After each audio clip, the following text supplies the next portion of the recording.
Every single person in your life is losing their mind right now. Beach trips, countdown posts, sunsets flooding your feed like everyone signed a group contract to be thrilled about the weather.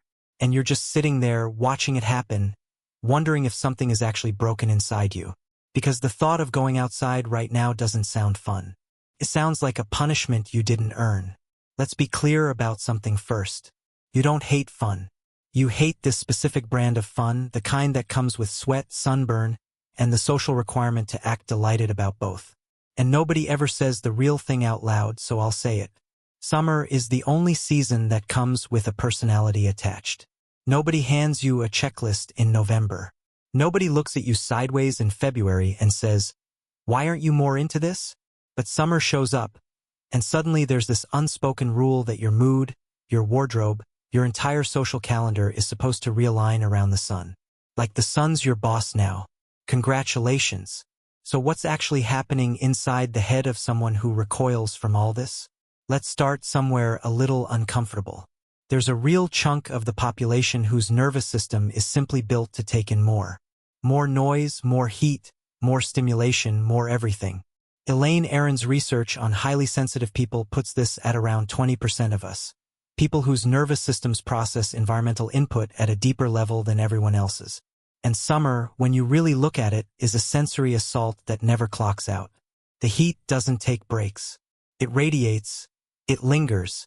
There's no hiding from it. And for a nervous system that's already running hot, that kind of relentless input doesn't land as mild discomfort. It lands as a low, constant hum of dread. You're not being dramatic. Your body is just being loud about something other people's bodies are quietly tuning out. Then there's the social pressure, which honestly deserves its own video. But let's sit here a minute.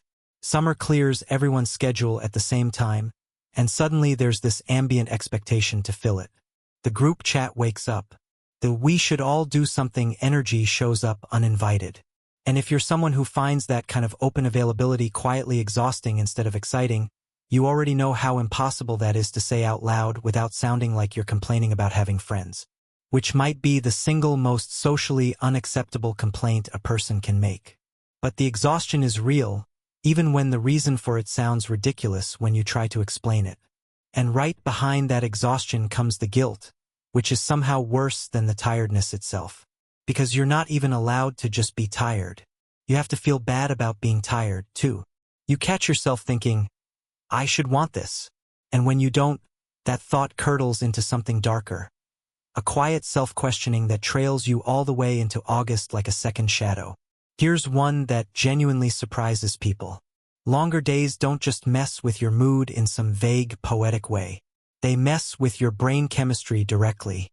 Light suppresses melatonin. More daylight means more suppression, later sleep onset, and for a lot of people, measurably worse sleep across June, July, and August. Researchers tracking sleep across seasons have found people lose roughly 16 minutes a night in summer compared to winter. 16 minutes sounds small until you multiply it by 90 straight days. That's not nothing. That's a slow bleed. And if you're someone who already gets irritable, anxious, or foggy when you're underslept, summer isn't just hot and loud. It's quietly running you on a sleep deficit for 3 months straight, and you may have never connected the two. You thought you were just in a bad mood. You were also exhausted the entire time.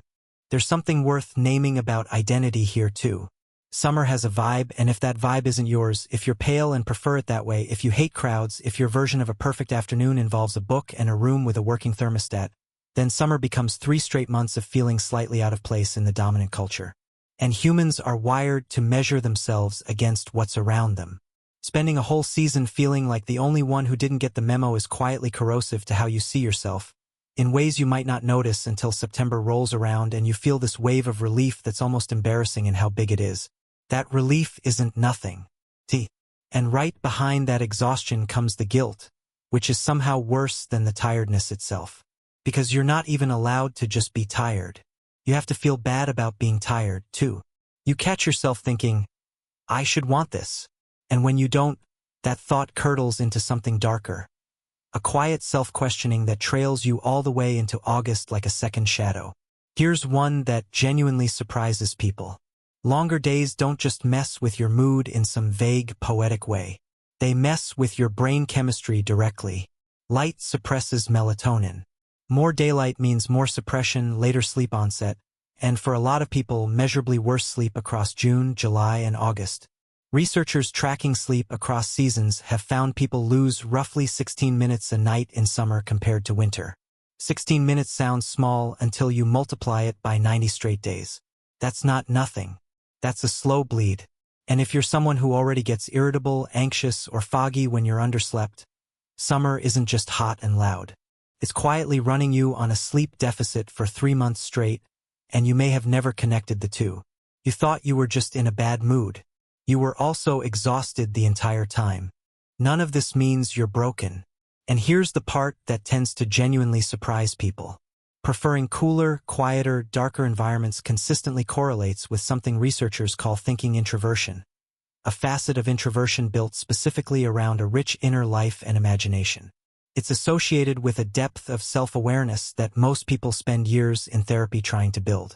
The people most at ease sitting alone with their own thoughts tend to be people who've done real, sustained work on that interior world, whether they meant to or not. That's not a consolation prize for missing out on beach days. That's an actual asset. You built part of it because pretending to love the heat never worked on you, so you found something else to be good at instead.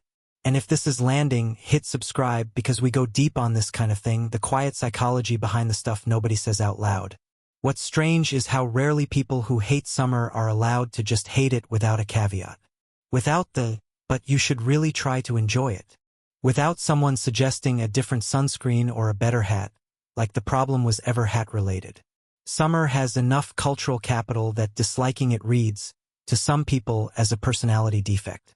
So a lot of summer haters learn to perform a mild tolerance they don't actually feel, which is its own exhausting job layered right on top of everything else. You've been quietly managing other people's feelings about the weather for years. And you've been doing it politely.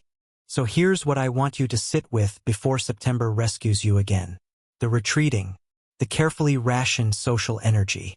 The genuine relief when clouds roll in. None of that is failure. That's self-knowledge. Knowing exactly what costs you something and choosing to protect yourself from it is something a huge percentage of the population is actively paying a therapist to help them figure out. You already know. You've always known. You just assumed that knowing something about yourself that didn't match the majority meant something was wrong with you. It doesn't. It means you've been paying attention the whole time.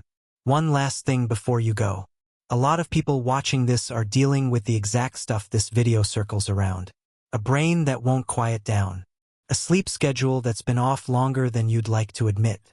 A focus that packed up and left one day without telling you where it went. There's a link in the description and in the pinned comment for a bundle built around exactly that. 7-day guides and daily planners for clearing the mental backlog, rebalancing your dopamine so your brain stops craving constant noise, actually fixing your sleep instead of just thinking about fixing it, and rebuilding your focus one day at a time. Each guide gives you one specific action per day. It's linked below and pinned in the comments. I hope you check it out.